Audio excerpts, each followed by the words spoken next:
asalaamaaleykum mbokk yi ñu ngi nii fii si Westfield gannaaw bi nga xamante ne tey youth si nga xamante ne dafa doy team bi génn nañ nag pour ñëw protest fii si Westfield right now nii nag ñu ngi fii si Westfield gis ngeen ko gaa yaa ngi taxaw noonu right now nii Aliou Ba moo nekk di wax borom Occupy Westfield moo nekk di wax gis ngeen crowd baa ngi noonu.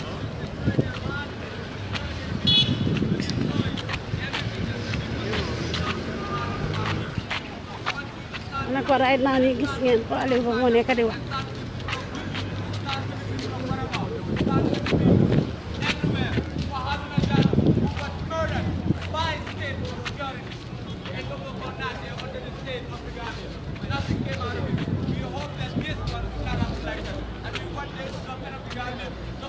as soon as possible, like they opened for the people of Paraba, and we hope that they listen to us. Yeah. Okay, the people of Tanene. And the people of Tanene. Give their cemetery back. Give them their cemetery. No matter how complex it is, a cemetery is a public place. It is owned by the people. And that should be considered a fundamental human right. So we call on the government of the Gambia to not forget the people. The people brought you in and you should honor them.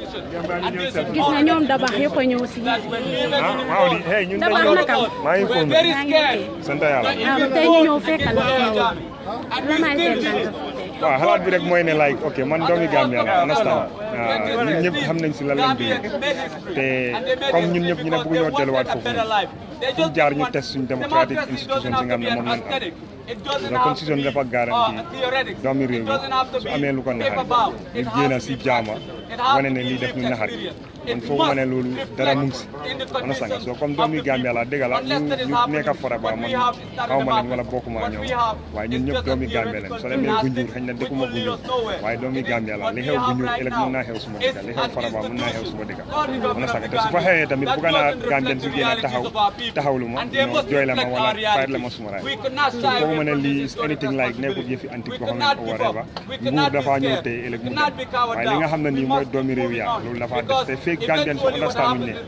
seen kaddu moo ëpp doole nguur dëkk bi du mun a dox comme nañ ko bëggee parce que ñëpp xam nañ réew mbir dëgg la government bi jël naa bi moo jël réew bi am nañ tolof tolof bi fi fekk waaye nag mënu ñëw continuer tam di défense wax ne ñaar fukki at lii lañ fi fekk rek di joxe loolu ak excuse so foog naa ne tamit ñun ñëpp ñu boole suñu doole boole suñu xelaat ñu def li nga xam ne nii moo ñoo génnee si situation bu ñëwee waaye right now nii moom Gambien si sonna ne right now nii sax bi maa ñëw comme te mu ngi tëj courant amut ana sanga maa ngi bëggoon a sangu sax waaye mënu maa sangu dama ragu rek def muy génne waaye itam ñu ngi la ñoo jërëjëf tam ngeen génne si ñëw waaye dabax Faraba dañ wax ne yéen nit yi soo leen defalee li ñoom defalu leen ko naka ngeen gisee non xam nga gars yi xool nañ waxante dëgg rek gars yi Faraba yi li leen naxari ba gars yi génne ba loolu fekkaleen si moo naxari mbooleem Gambian man sax understand nañ seen situation xëy na bi ko sof lu fa xew bëgguñ tamit xëy na ñu ngi xalaat ragal foogo ne nit di suñ génnee di same thing dina ñoo xam xabunaat ñu ne si affaire yi Faraba la xëy na loolu moo tax gars yi daw wan tout comme nguur gi dem na fa waxtaan nañoo ñoom ñoo xam politicien si mën nañoo plek seen jéem bu nekk waaye tey ñoom ñu woo ko ñu ñaaw ko wax tamit li xapun foofu naxari na le te foog naa ne war naa naxari mboolem doomi Gambian bu nga xam ne nii Gambia moo la ñor Gambia moo la tax a jóg li xapun foofu noonu war laa naxari ba pare lii nekkuñ di ko def pour Faraba rek ñu ngi ko def pour Gambia yëpp Gunjur la moo xam Sane Koto nga nekk wala foo mun di nekk si Gambia ku nekk am na problème bu nga xam ne tey yaa ngi koo jànkuwante so problème boobu noonu la ñoo woon nguur gi ne dañoo fugga seen bunta pour ee seen noppa yi ñoom tamit ñu gën a bàyyi xel ñu xam ne askan bi am na dëgg coono yu bari yu nekk di duna parce que président bi xëy na moom du ko xam vice président bi xëy na du ko xam ministre bi xëy na du ko xam because most of ñoom ñu ngi dëgg in comfortable life su laay demee off am nañ standby generator but how many Gambians ñoo mën a afford standby generator seen kër how many Gambians ñoo mën a afford the cost of living bu nekk di happen how many Gambians ñoo mën a afford environmental degradation bu nekk di happen nii loolu xëy na man du ma affect wala du la affect yow sa bopp waaye dina am ki nga xam ne nii moom géej bi la yaakaar pour nappa suñu reyee jéeg nii yëpp da amatul métier bu nga xam ne nii moom la yaakaar dundam naka la moo demee so lii yëpp dafa nekk lu nga xam ne lu ñu war a xoolaat la ñu toog ñu waxtaan nguur gi tamit mu gis ne tamit jël na responsabilité mu def li nga xam ne nii moo ko war te mu def ko si intérêt si Gambian si waaye nekkul intérêt si benn nit wala ñaari nit wala benn groupe parce que li am solo mooy nguur bu liggéey élection si jotee ñun dañoo dem ñu sànnil la kenn bu mu la gomloo ne moo la mun a teg foofu doomi réewi Gambie ñoo la fa mun a teg sooy liggéeyal pour askan bi adala de soo liggéey pour askan bi ñun suñoo sànni karta dañ laa sànnil kenn mun ta tere ñu sànnil la because man kenn du téye suma loxo ne ma fi nga sànni ma moom suma karta ku ma neex laay sànni soo président bi na xam ne bu ko politicien su ko wóor gomloo ko ne ñoom ñooy tax mu faluwaat wala mu faluwaat non su liggéey te ñun suñu xel dalut duñ ko sànni loolu moom loolu war a leer te politicien si war nañoo understand loolu ne moom muñ benn Gambien benn karta la gaay am ñu am benn karta lii tax ñu sànni la mooy ñu gis ne yow soxla askan bi moo la ñor waaye su nekkee yow da nga toog foofu noonu di jël xaalis bu ndaw bu ñu am nga ko def sa poche wala di ko pacar yéen neen ak seen groupe loolu ñun duñ ko nanguwaat loolu moom is clair eventually changes their society. So let's stand up and know that this is the beginning. If the government of the Gambia is hell-bent on ignoring us and not listening to us, we will come back. We will keep coming back. We will keep coming back until they listen to us. We don't want a government that only responds in times of crisis. We want a government that responds. When Faraba happened, they were protesting for a long time. They didn't listen to them. They only listen to them because people died. So we don't want that to happen. We don't want a crisis-driven government. We want a government that respects the human rights of our people, that respects the voices of our people. We cannot give up. Let's keep going. Power to the people. Power to the people. Power to the people. Power to the people. Power to the people. Power to the people. Power to the people. Power to the people. Please. Power to the people. Power to the people. Now we have to understand that this struggle is not an isolated struggle. This is a struggle that stands with all other progressive struggles around the world. We are not isolated. Democracy is a constant conversation, and we are just beginning that conversation. Gambia is not an isolated incident amongst nations. Gambia is a nation among nations. It is a society among societies. It is a nation among the constellation of nations. Okay?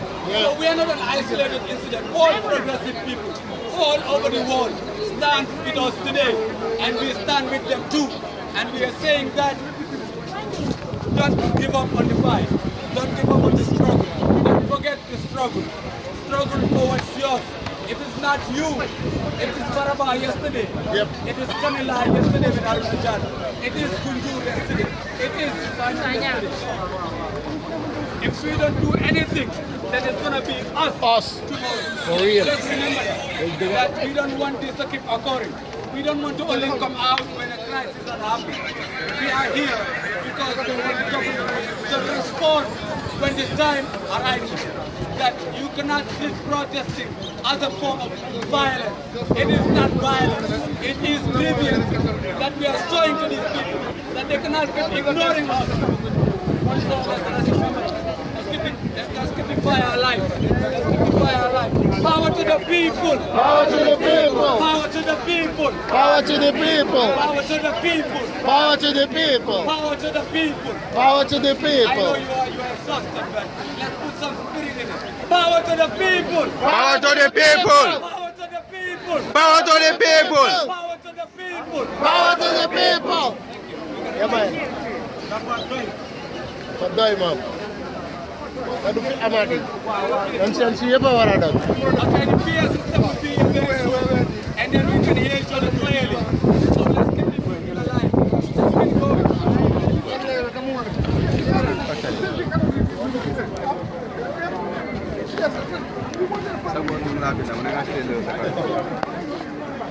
Kala pause wa.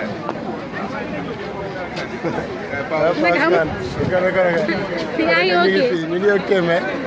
tey luy seen tànk. Tey weekend bi moom. lii da nga ko jar man dafa doy may Pa Modou. Pa Modou naka. Pa Modou Diop Kassé. Pa Modou Diop Kassé. Yep. tey nga ñëw bokk ci dafa doy team bii nii. gannaaw bi nga xamante ne gars yi Faraba yi si boppam ñoom wax nañ ne yéen soo leen génnee génnu leen seen bihaaf. yow naka nga gisee loolu gars yi Faraba yi kese ngeen génnal wala da ngeen génn pour seen justice. Gambia moom lañ génn because Faraba rek nekku Gambia parce que démb Faraba la tey ëllëg xamuñ kan la so ñun dañ génn pour suñ réew mi because suñ laalee kenn na dañ fiil ne laal nañ ko so foofu la tey démb so xamuñ ëllëg fan la so laaloon nañ Kanilaay so léegi ñëw nañ Faraba dem nañ gis nañ fi Sanyang gis nañ fi yeneen so ñun xamal ni fan xamuñ fi moo mujjee so nii la starté woon si Yaya Jammeh benn muy konka di gis nga ba affaire fu mujjee ñun ñëpp ci mujjee xamal so kenn du wax so bii naa du demee noonu fii nañ koo stoppé. tey li ngeen a def ni jox nañ leen pamit wala jox nañ leen. ñun nii lañ pamit ñun ay citoyen lañ gars yi rotuñ si asamaan si dañ juddu ñu juddu dëkk bi ñun ñëpp bokk ko so ñun ñoom lu tax ñu war leen a laaj pamit te ñun ñu teg leen so ñun suñ droit la ñoo def yaaxuñ saaguñ defuñ dara dañoo wane suñ ñaar wane ne ñun ay doomi réew mi lañ dañ juddu gars yi juddu so kenn rotul si asamaan si so respect rek la loolu rek lañ soxla dañ ñu jox respect ñu delloo leen ba dëgg ne yàlla ñoo ñu jiite te ñëwuñ jiite fi ay xarak ay nit lañ jiite so nañ ñu delloo respect boobu ñun loolu rek lañ leen laaj waaw respect rek lañ leen laaj dañ leen respect nañ ñu respect xam nga waaw ñun ñoo leen fa teg ñoo leen di fay waaw tey sunu gars yi nekk teranga buy nekk ñun doomi Gambien si jaaykat yi gerte saaf bi ñëpp xeeb kenn ñëpp la ñoo leen fa teg nañ ñu respect loolu rek la ñoo laaj ok Faraba su ñëwee ñoom ñun ñëwuñ pour ñoom Thank you very much. Hello.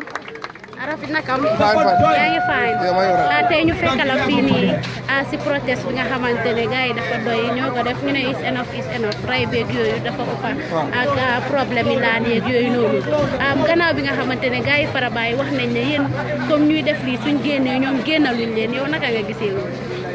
well soo xoolee protest bi lu mu wax is not just Faraba lu bëri na wax ne loolu la ñu ne dafa doy so dafa doy bi dafa mu ne yi la mu ngi corruption indifference police brutality arbitrary arrest environmental destruction so lii yëpp nekkul ne Faraba rek la lii yëpp so ñun soo gisee ñu gën a si yëpp Faraba bokk na si waaw wante tam am na yeneen yoo xam ne bëgguñ ko daal moo tax ñu toog taxaw pour protest te dañ fi ne suñu raat la tam because every citizen fundamental human right pour su bëggee dara lu xam ne mu ngi xappul système bi mu protest su ma neexoon sax mun naa woon ne ice cream bu ñëw jaay si dëkk bi neexuma ma gën a protest it's my right loolu wuruñ ko deny anybody waaye ñu bare ngeen wax ne soo gisee ngeen naka organise lii nii da ngeen ko créer pour sabotage government bi wala pour créer violence wala ak yooyu. ok mu ngi nii man fii ñu ma fi gis ma fi benn saboteur gis ma fi benn rebelle gis ma fi benn ku irresponsible fii ñu ma fi gis family men lañ man maa ngi nii maa ngi fi I have a company that hires more than 30 people so I am a responsible person. I have 2 kids and I have a wife so I'm not a troublemaker. I came here peacefully to protest and then I go home. Lolu mo democracy. Lolu mo tax ñu génn pour ñu voter Yaya Jammeh. It's our constitutional right.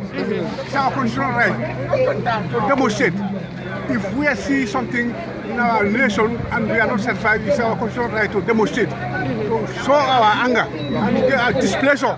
Yes, that's it all. ñu lay wax ne dañ lay ñëw fii di pour riot kan moo fi nekkal di riot. No riot. mayor candidate mu ngi nii mu ngi si te kii moo waroon a nekk mayor Banjul su ñu doon élection kii dafa violent she's not violent waaw soo lu tax ñu ne always equate because of the reason why they say that because bëgguñ nit yi génnaaw complain dañ ko wax ku nekk accept loolu xam te loolu duñ ko def non lii moo tax ñu génne fii Yaya Jammeh waaw pour ñu mun a am lii. Thank you. All right. Silence means guilt. Silence means we cannot be silent. We have to voice our voice and cry out what is displeasing to the nation. Thank you, yes. Sir. We cannot keep going quiet. Thank you. nga jën yële lu ko rey du neen ay chemicals la ñun suñ toogee fii jën yi ñu ko seetaan ñun dañ koo dem cop suñ ko coobee ëllëg dañu dee ñun dañu war a jóg xeex loolu waruñoo toog keneen xeexal ñu ko ay xeex bi buy am fii rente bi yëpp ñun suñ ko xeexu tey ëllëg dinañ la rey sa kële rey sa keneen ki soo yow jógal tey lu si munti am nga mun a xam ne waa am na waaye dañ koo xeex tey xeex ko suba xeex ko gannaaw ëllëg ndax gaay déggu xam ne ñun lu ñuy wax dafa make sense ñëwuñ fi pour criticiser benn government. non non dañ fi ñëw pour yóbbu réew mi si kanam. soo taxee December fes ñëpp génn vote pour Yaya Jammeh génn pour rek dëkk bi mun a dem si kanam. dëkk yuy développe génn ñu. waaye yu bëgg a répéter di seen waaye duñ mun a ñëw fii ku nekk ñëw ne Gambia jël lu nekk dem sa yoon. loolu dañ koo xeex mu tak.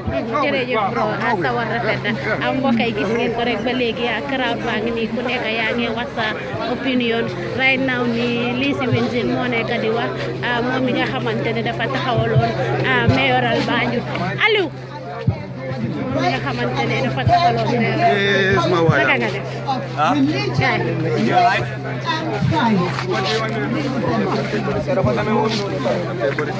don't have time. I have to moderate. I'll come back. You don't have time. Aliou baa ngi nii gis ngeen ko moom dafa bari affaire. We are very thankful that you going live, stand with us, power to the people. Thank you very much. Kooku mooy woon Aliou naka bi yaa ngi fay soo gis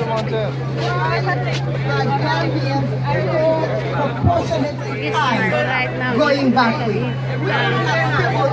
In this country, why is it that the youth are going? Where are all the funds coming in to help the youth? I stand for the progress of the girl child. I stand to be the champion of women, girls, and youth in this country.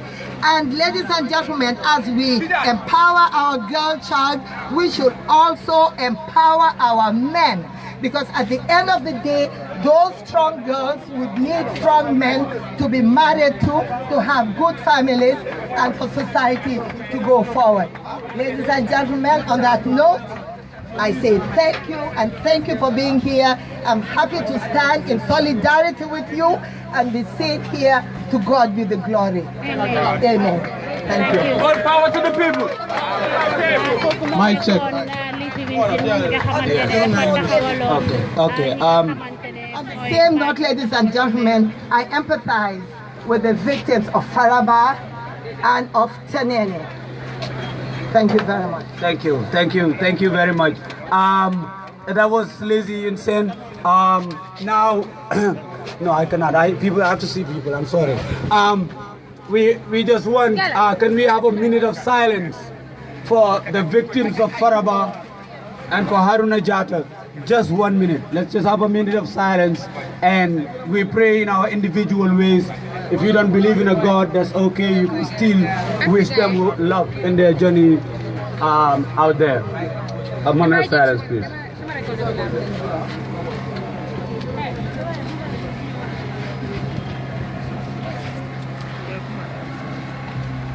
Thank you very much.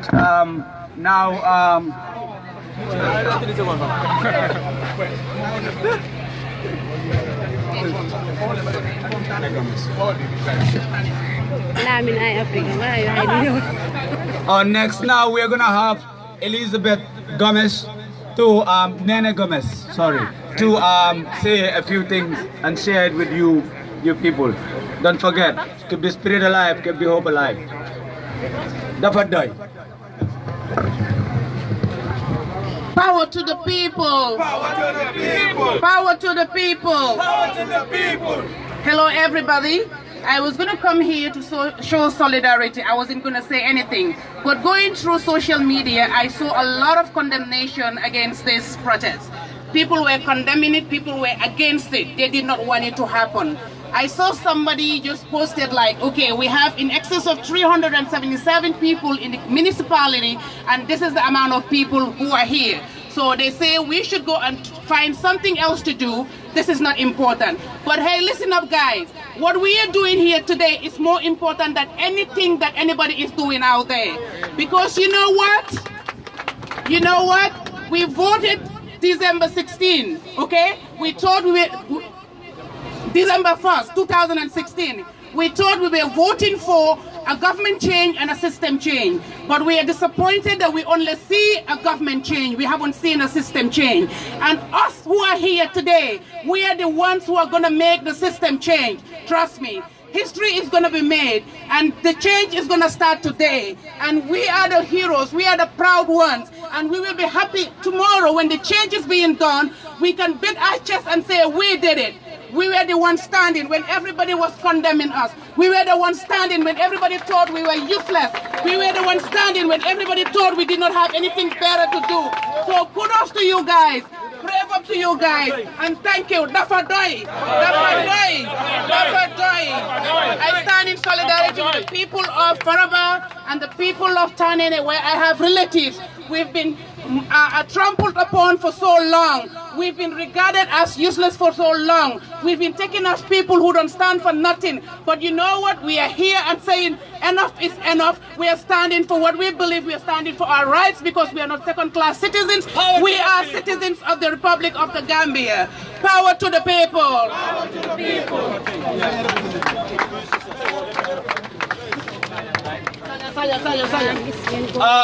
Continuing with what we are doing, we're going to have a representative from Sanyang who has been battling against the destruction of their coast for a while now. We're going to have them to say a few remarks, and then we will continue with the program. Power to the people. That's him right there. This is Yusuf Ajub from Sanyang, and he's going to say something quick. Yes, I was about to speak in English, but I'm instructed to go in for a local language, which I think is a communication of medium communication. Doing Manika, it's okay. Yes, I think this is from Tolen Science Goldie. We are already from Sanya. If you can remember, it's almost 3 to 4 kilometers from Banjul, from Westfield here. So it's very crazy. It's very crazy. That was a day last week 2 weeks in Sanya. We are the founders of this Sanya on the coast. They don't be library, I see all these environmental messes going on, but this must stop. The strategy of bringing the people together, why don't I create a platform? And what's our platform? Now create Sanya on the coast. International environmentalists, they start to communicate with me. It's the right cause. I read the book of Nelson Mandela. I read the book of Edward Francis Small.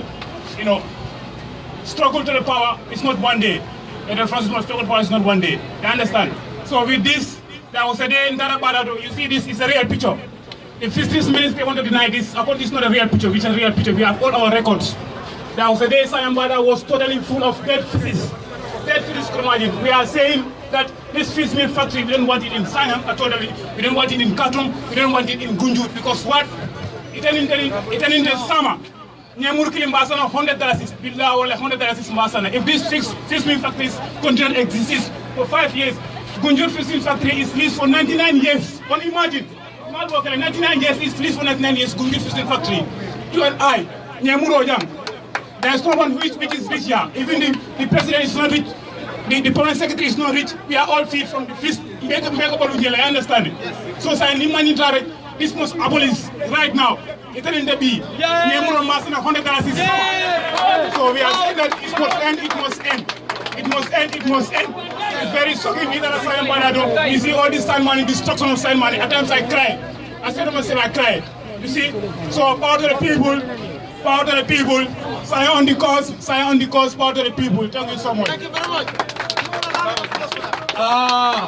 Power to the people. Power to the people. Power to the people. Power to the people. Power to the people. Power to the people. Dafa doye. Dafa doye. Dafa doye. Dafa doye. Enough is enough. Enough is enough. Enough is enough. So now we're gonna have Muhammad Solo Sandeng, who is the son of the late Solo Sandeng, to come and say something, to share something with us. He's from the Solo Sandeng Foundation, and he's gonna say something. He is coming here in his personal capacity as a citizen of the country, not as a representative of the foundation, to make it clear. So he's gonna come here in his personal capacity to share with us something he wants to say to us. So stay posted. All power to the people. All power to the people. Let me hear you all chant, all power to the people. Again, all power to the people. I greet you all, patriotic Gambians still here today. You did this risking your lives, if you do not know, because the people that got shot in Faraba, they went out there with no intention or no expectations of death and everything, you know, and this happened to them. So today you standing here, you did this in the same interest and in the same spirit as of that of the Faraba people, because they wanted to put messages across, messages of their suffering, of the conditions that were never being addressed for over 8 months or so. So today I stand here in my personal capacity. I'm not representing anybody, any organization except my persona as a patriotic Gambian, as a Gambian citizen. And first of all, what I would like to tell all of you is that you being here, I am very sure, like my own self, you will hear people telling you to desist from things like this. But what I want to tell you is that they do not understand what this means. Because if you're true to yourself, if you're true to what you have been fighting for when Yahya Jammeh was here, when we all stood against Yahya Jammeh and fought against Yahya Jammeh, if you're still true to that cause, if you're true to the truth that no Gambian should be killed or maimed for exercising their democratic rights and their constitutionally granted rights, you need to be true to this cause. To come outside here and stand here and tell the people again, after Yahya Jammeh is gone, after your associates are in power, to tell the truth to power again, to say that all power to the people. And when we say all power to the people, we do not just say power to the people because we are on other sides or we are perceived to be siding with other sides, you know, that are in power and that are not supposed to be said anything to. You understand? What this is about Gambianism, and it's about standing for the truth, and it's about standing for what is right. About the young people, what I want to say is the truth is to be spoken, because once we stand here and hold the mics, we need to be true to ourselves, because at the end of the day, on our beds, when we lie on our pillows, it is only us, and we know we all have conscience. And once we have conscience, we must be true to our conscience. Our conscience should guide us. You understand? What I want to say here today is my perception of this government not doing or not seen on a way, on a path to giving the youth what it deserves. Because we all know this country, this society is one of the most backward societies in terms of civic awareness. Yes. And this government is not doing anything about that. They're not on any path to do anything about that. That's what we need to speak about, and not to take sides about what's true and what's not true, because we all know what's true and what's not true. And what we need to do today here is we're standing here raising our voices to tell the government of the Gambia to consider the young people, consider the suffering population. Forget about all the goodness that comes with power, because it was just 10 months, let's say, less than 2 years, when we all stood against Yahya Jammeh and said everything against Yahya Jammeh and said we had the Gambian people suppressed, and still that's the same suppression that's going on. And we need to be true to ourselves and speak against these suppressions and bring an end to it. All power to the people. Thank you so much. That was Mohammed Sandeng. You know, now we want everybody to keep the spirit alive, raise the banners. You know, we might be in our small numbers, but we are very powerful in our smallness and in the beginning. So we must not give up. We must know this is a very serious undertaking, that this undertaking is a historic undertaking, that we are taking back our power, that we are saying that never again will impunity reign in this country. Never again will the government voluntarily or involuntarily be indifferent to the suffering, to the voices, to the cries of the masses of our people. That to the young people of the Gambia, you have a historic responsibility before your people. You know, we are in a very serious time. These are very dark times for the whole world. And the only people who can stand up because they have the energy, it's the young people. You need, like they say, the energy of the youth, the passion of the youth, and the wisdom of the elders. This is for all of us. This is for everything that we want in this country. This country can actually make it. It can become a country that is respected around the world. But that won't happen until we tell this government to be serious. You can have all the government plans, all the development goals that you have, but if we don't pressure them to bring it alive in real life, in practice, then it's not gonna happen. So to the young people of the Gambia, don't give up your historic responsibility. Frantz Fanon said every generation has its mission.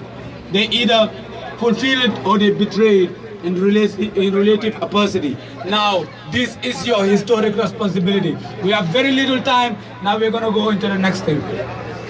Now we're going to have the artist who did a song, the theme song of the Dafa doye protest and movement.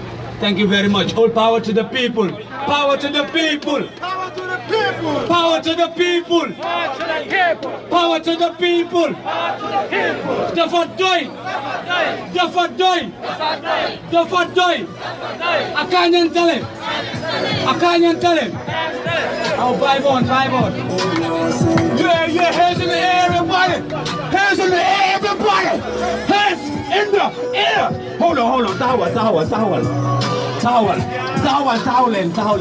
Bi day def taxawal ñun suñu neexoon ñu nekk di seetaan match yi Sénégal bi di tallu understand nga dañ bàyyi suñu soxla pour wane suñ yoon si dëkk bi kon dañ war a organise ñu nekk si site si yëpp ñëw leen fii jam pack parce que haters yi ak noon yi dañ yaakaar ne mënu ñëw indi lu ëpp 100 people kon dafa war a organise we show them that we are organized, we are civilized and we are structured kon su fekkee ne you down with me ñu nekk si site yi si ruxa yi kaay leen ñu feesal kanam bi feesal gannaaw bi feesal site si jine yi ñëw ànd ak ñun malaayka yi ñëw ànd ak ñun ñu def fi loo xamante ne mooy Dafa doye. Drop that.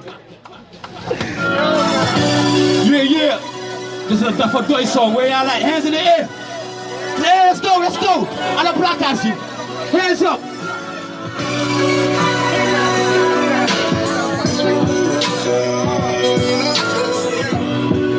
What up? Dafa doye, huh? Dafa doye. Let everybody say Dafa doye.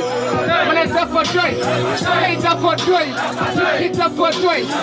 It's Dafa doye. Man, I'm doing it Dafa doye. Dafa doye.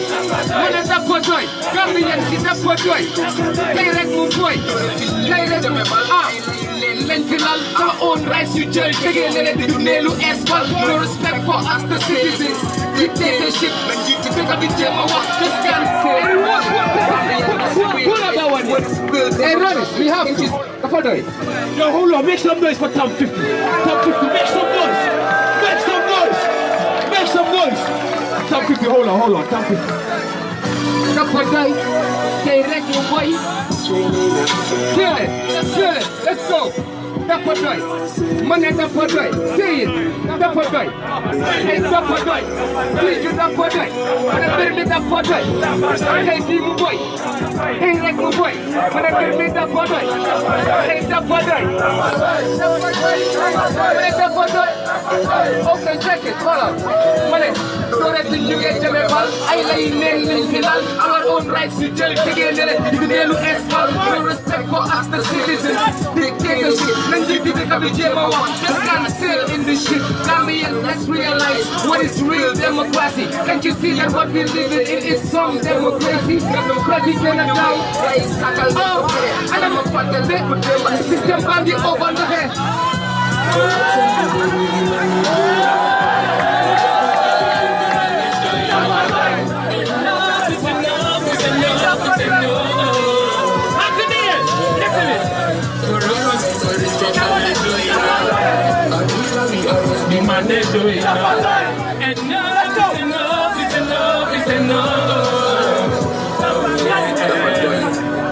I'm xal boko yi ëpp faak mu bay mu ñu defa gën a ñaaw wax leen ñu bay du tëj lu bay jàpp fii jaay ko fële di leen toog si seen si yooy pour ko fay di poopa dolo bi tey la gën a jooy remember ñu kaa suñ boot yi teg leen fa on the front line was the youth in December ñun bootaloon du lii no we need to bring back your mind and make you remember freedom of expression containers.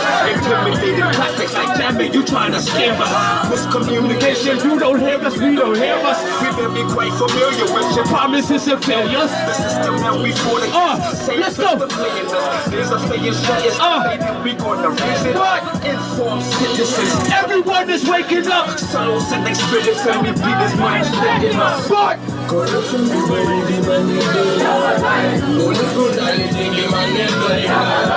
enough is enough is enough is enough. Environment and pollution be going arbitrary arrest demanded enough is enough is enough is enough. Put them watching in the day, what to you? Put Shahid in your house every day, what to you?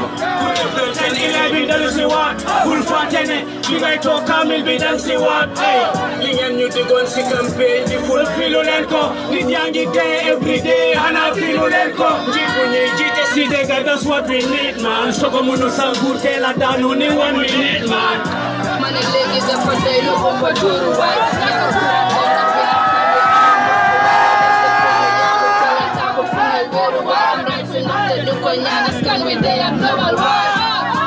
Everybody take over what today.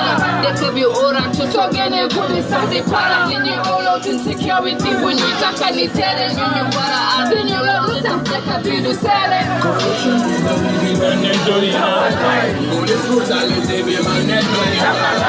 enough is enough is enough is enough. Oh yeah. Environment and destruction they die. Arbitrary arrest demanded. Enough is enough is enough is enough. Oh yeah. The cool they'll sick. See me make myself it's all and then selling jet.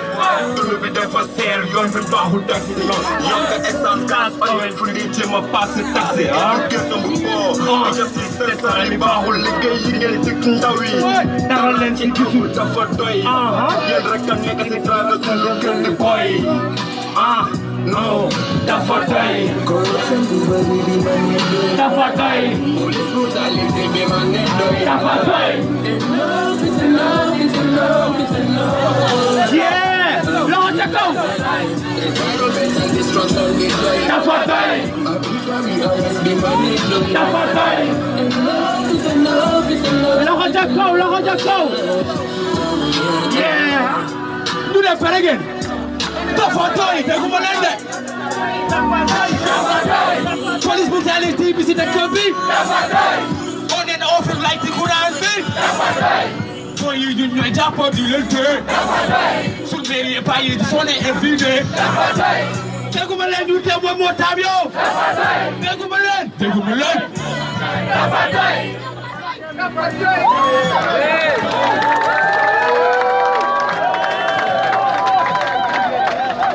Yeah. Assalamu alaikum, everybody, once again. Leeway the youth energy, the youth spirit. This is how it's supposed to be. Leeway the new Gambian where artists are informed, do not bow down to our leaders. They fight against the system and support the system. Kendall gender. So make some noise one more time for the Dafa doye anthem. One more time. Now, on the count of 3, right, I want everybody to put their placards up in a moment of silence. In a moment of silence, because we're doing this for those that did it for us and didn't make it today. Hand in the air, moment of silence. Moment of silence. Moment of silence. I come here to represent myself, but generally the political class. I'm a politician, and I supported all the political parties in the Gambia. Beautiful, thanks ladies and gentlemen. Starting from the...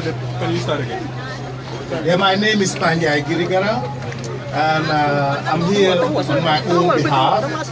I'm a politician, and I'm here to represent all the political class here in the Gambia, starting from the PPP to the APRC to UDP to NRP to NCP to GDC and myself.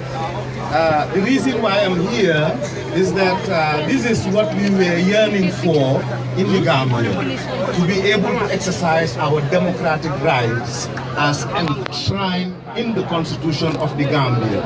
for the past 22 years, in fact I could say for the past 50 years, we could not have such gatherings simply because we did not recognize that this is our right. This is our right to express our feelings. This is our right to vent what goes wrong in this country.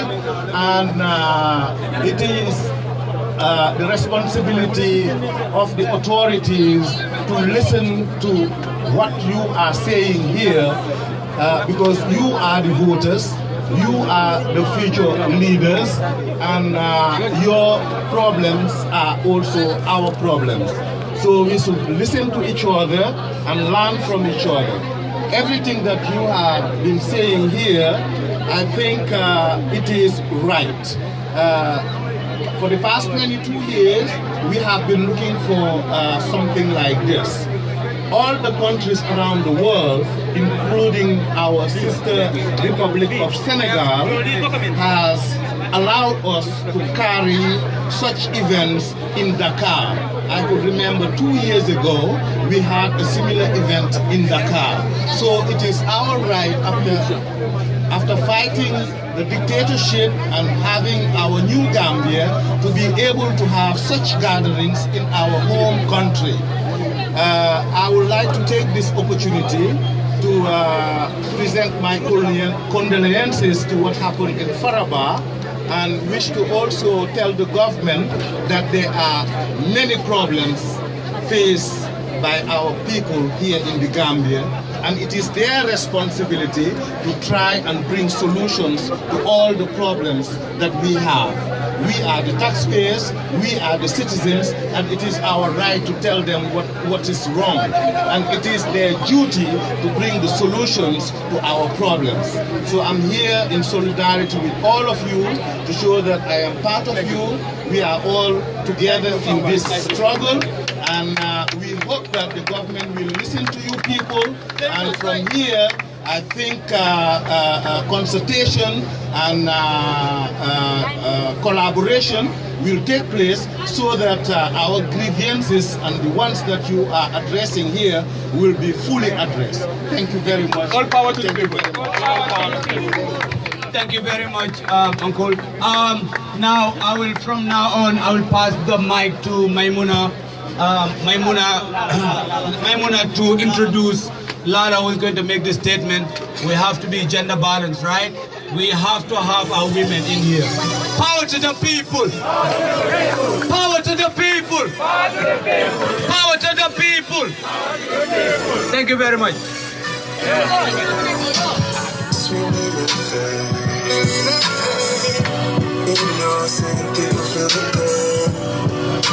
It's really not fair. There is a love for the people. It's really not fair.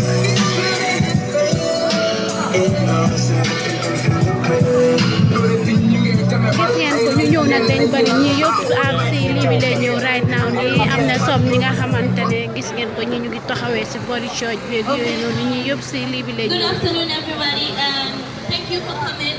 We are the. I just want to introduce my sister to you, Lara Toure, and she is going to. Lu tax nga ne dafa doy. Dafa doy yaa wax. She is going to read the statement of the. Caps nga ne la. Nah, David, dafa doy. Dafa doy. So we have to take the ownership of this country. Okay. We are here not on behalf of any political party or anyone. We are here as a concerned citizens who want to take the who want to take the mantle of leadership of this country, definitely. And it is time we all wake up, And this is a historic moment, and that everybody, who are here have made a history, and their names. But the Faraba people say that you guys are not doing this on their behalf. We are not doing this for Faraba people. Actually, what we said is enough what has been happening in the past. This is the message. Let people understand that this is not for Faraba people. But we are saying that what is happening is enough is enough. It is time now we speak through to the government. Let them know that their sole responsibility is to promote our general welfare. That's why they are in this government. Section 1 of the Constitution tells you that the government government is for the people and they are there for us. We entrust them with the power and the wealth of this country to promote our general welfare. That's the task. And any government that is not fit to do that, you are not fit to govern. This is what we said. And people are dying. Look at the Sanyan crisis. Look at the Tanene crisis. It has been long overdue. This land crisis has been since 1994. Yes, since 1994, there was a law that was enacted by the National Assembly for the enforcement of the Land Commission. Up to now, it is not into force. We want the government to listen to the people and know our demands and make a responsibility and take their responsibility as a government. That's why we are here. We are not here for the Faraba people alone. We are here for a concern of the Gambian people. And people have to get this. And we have made a history. Thank you. Thank you, Caps. Boy, Gambia then decide na dafa doy de.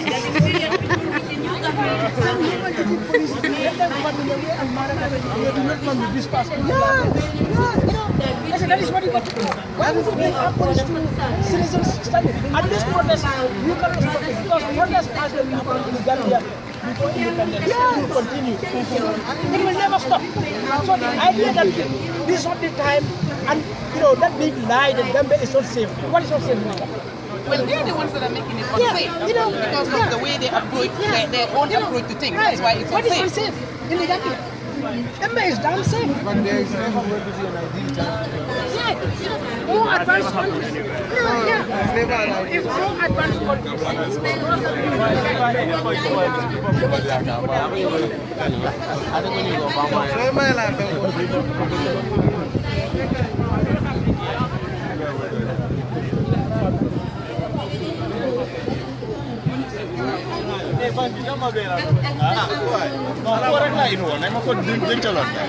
Okay. What is your expectation? Use the ticket from school. Where are the t-shirts? So I can't Sorry.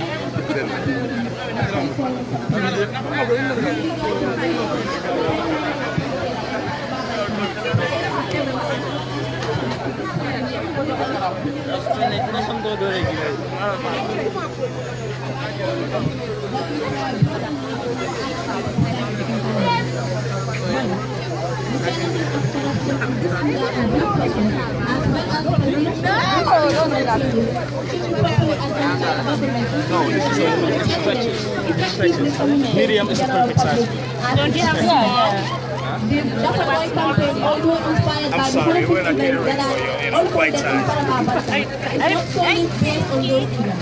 It seeks to address all the grievances being faced by the Gambian people, including those that have not been mentioned above. We commend the steps that the government has taken so far by setting up the Independent Commission for investigation into the Father Barbantang incident. We respect that the Inspector General of Police who honorably resigned from his duties without being compelled to do so. We also recognize the President's personal effort so far displayed towards the victims of violence. As a coalition of civil society organizations and activists, and cognizant of the steps already been taken by the government of the Gambia, we've agreed upon a series of demands to make the government in order to rectify our situation. We ask that 1. The security sector reform is fast-tracked to include redesigning the operational status of the PIU to allow the reformation and training of officers on human rights, riot control, respect for the sanctity of lives, and how to simply relate to civilians. 2. That the Commission of Inquiry seriously examine the role played by all critical players in the central government, the police and natives of Faraba leading to the Faraba deaths, and that action be taken against those found wanted. 3.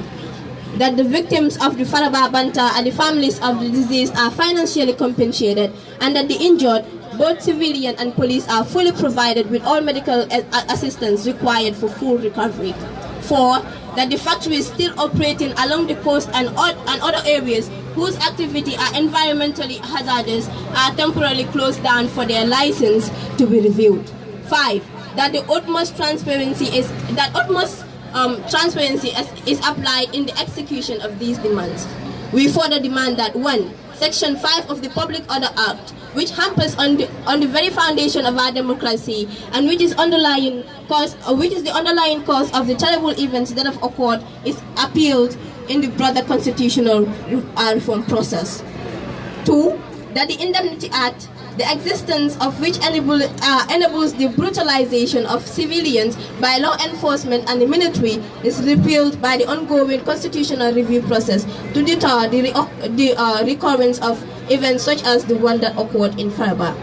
In this regard, we call on all persons who share our concerns and who are affected by the conditions against which we protest to join us today in Westfield to protest Dafa doye. Thank you. Dafa doye!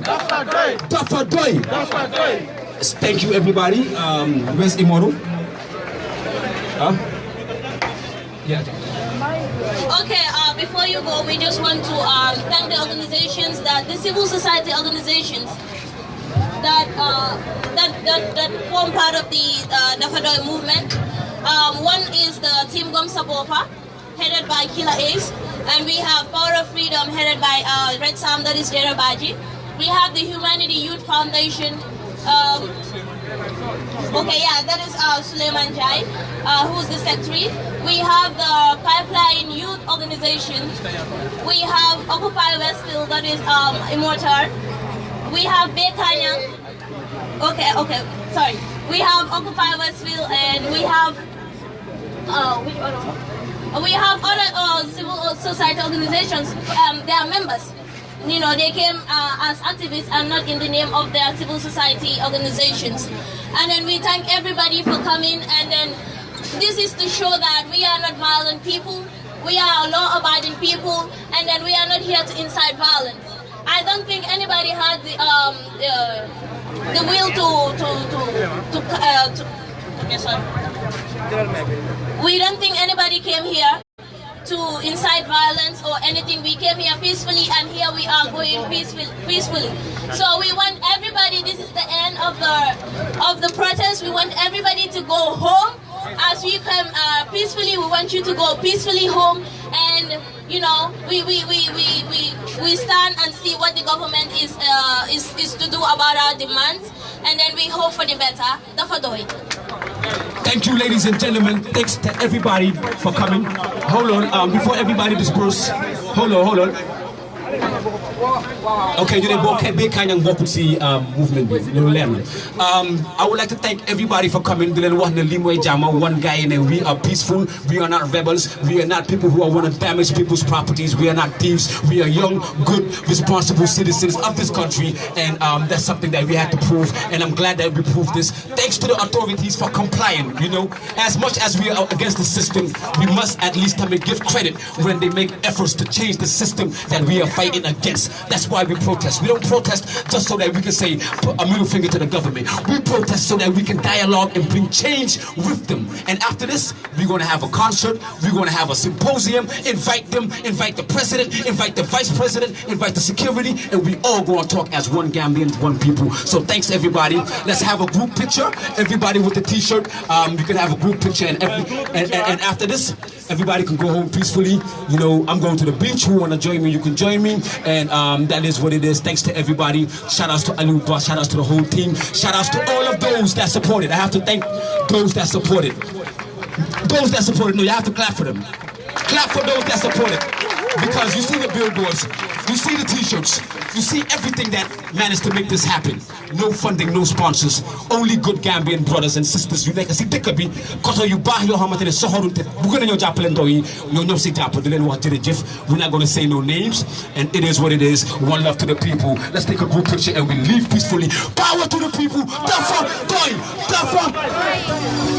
Power to the people. Thank you so much, Gambia. Thank you, Gambia. Thank you all about the people.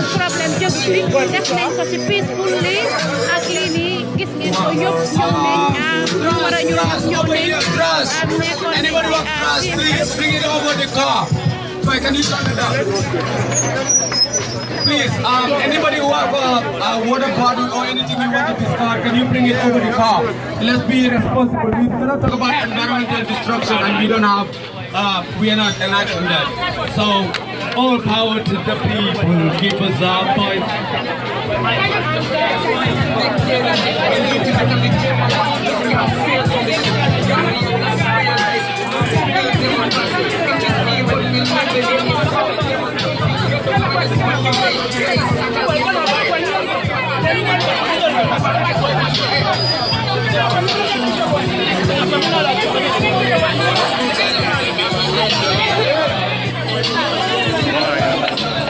Can we go back? I mean, can we go back? Can we go back?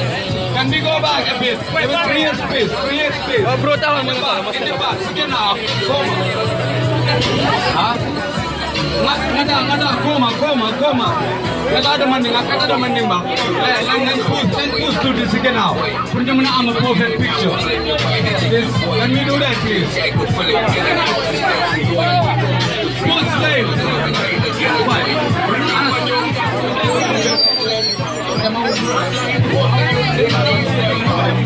Can you take 2 steps backward, 2 steps backward, 2 steps backward, 2 steps backward, 2 steps backward, 2 steps backward, 2 steps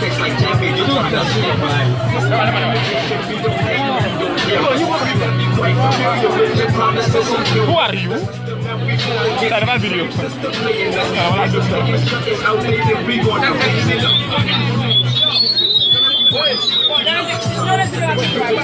Hey, can you, do people in the back, can they tighten up? Can they tighten up? Can they tighten up? Let there be no space. Let's block together. Unity. Okay, let's block together. Let's block together. And there will be a music video shoot. So, the anthem, so everybody's invited to be a part of it, especially if you have the t-shirts. All power to the people.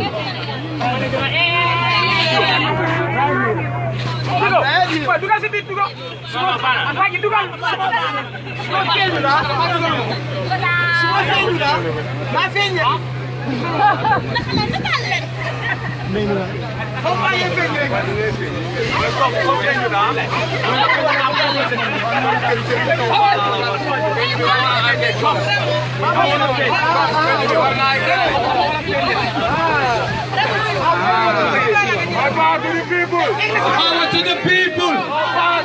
Put a fist in the sky! Put a fist in the sky! Black power fist in the sky! Don't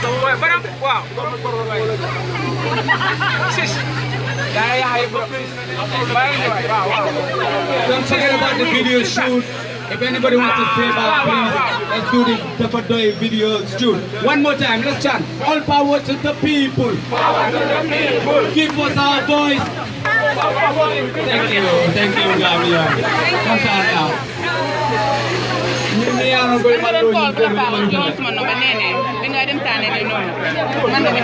Thank you to the police and the security of the Gambia for honoring us.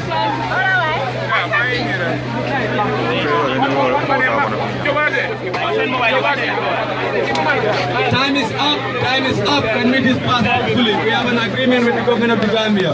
Please accept can we disperse? If we peacefully go home, no issues. Yeah.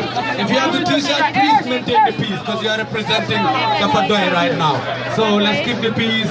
We can, the protest is officially over. Thank you.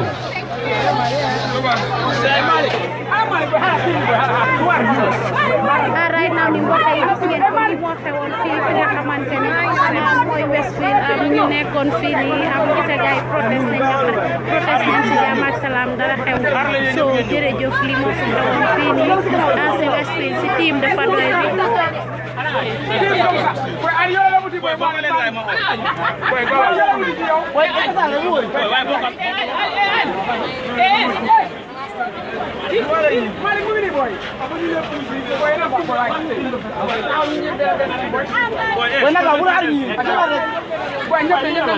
Boy,